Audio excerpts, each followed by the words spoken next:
Hello সবাইকে নমস্কার and welcome to sandwich mania. আজকে দেখো আরেকটা খুব কমনই বলতে পারো রেসিপি নিয়ে এসেছি, একদম উইন্টার স্পেশাল।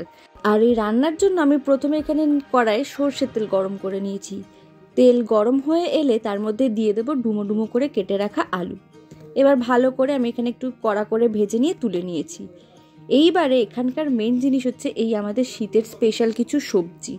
আমি এখানে নিয়েছি পেঁপে, গাজর, গোটা দুটো রসুন, ছোট ছোট টমেটো কুচি আর ক্যাপসিকাম কুচি। এখানে পেঁপেটা মিস হয়ে গেছে কিন্তু আমি পেঁপে দিয়েছি।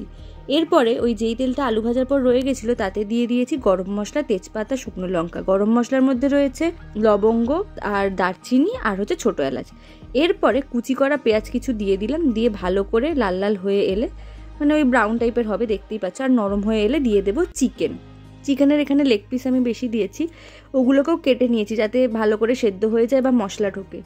এবার এরকমভাবে নাড়াচাড়া করতে থাকবো। এই চিকেনটা কিন্তু ভালো করে নেড়ে চেড়ে কনস্ট্যান্ট কষিয়ে যেতে হবে। এরপরে দিয়েছি কালো গোলমরিচের গুঁড়ো, দিয়ে আবার ভালো করে নেড়ে চেড়ে নিলাম। এরপরে জিরে গুঁড়ো, ধনে গুঁড়ো, হলুদ গুঁড়ো, আর দিয়েছি আদা, রসুন আর কাঁচা লঙ্কার পেস্ট। আর এরপরে মিক্সি ধোয়া জলটাও একটুখানি গুলিয়ে দিয়ে দিলাম, আর দিয়ে দিয়েছি নুন। দিয়ে আবার ভালো করে কষাতে হবে, যেহেতু মশলাটা লেগে না যায় তাই জন্য আর একটু জল দিলাম, অল্প অল্প করে জল দিয়ে কষছি। এটা কিন্তু কষে যেতে হবে, এই একটা ব্যাপার আছে, না হলে নিচে লেগে যাবে। আবার দেখো ভালো করে নাড়াচাড়া করে নিলাম। এইবারে দিয়ে দেব টমেটো কুচি আর ক্যাপসিকাম কুচিটা ওখানে হয়তো মিস হয়ে গেছিলো। আর দিয়ে দিয়েছি গোটা রসুন। আবার ভালো করে নাড়াচাড়া করবো, বেশ একটু টমেটোগুলো সফট হয়ে এলে এবার বাকি সবজিগুলো আস্তে আস্তে দিতে থাকবো। এই দেখো আমি কিন্তু সমানে কষে যাচ্ছি, অল্প অল্প করে জিনিস দিচ্ছি আর কষছি। এবার গাজর আর পেঁপেটাও দিয়ে দিলাম। দেখো গাজর আর পেঁপে দিয়ে দিয়েছি।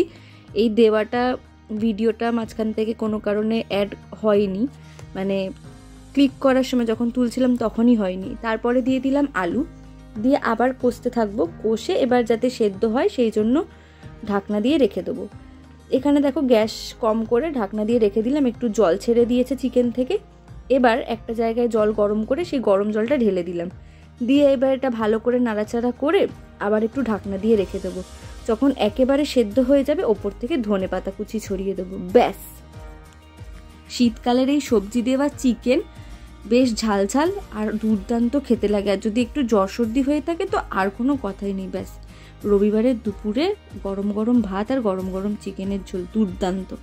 তোমাদের এই ভিডিওটা কেমন লাগলো আর কে কে ট্রাই করলে আমাকে কিন্তু কমেন্ট করে জানাতে ভুলবে না। আর ভালো লাগলে অবশ্যই একটা লাইক দিও আর সাবস্ক্রাইব করো। টাটা।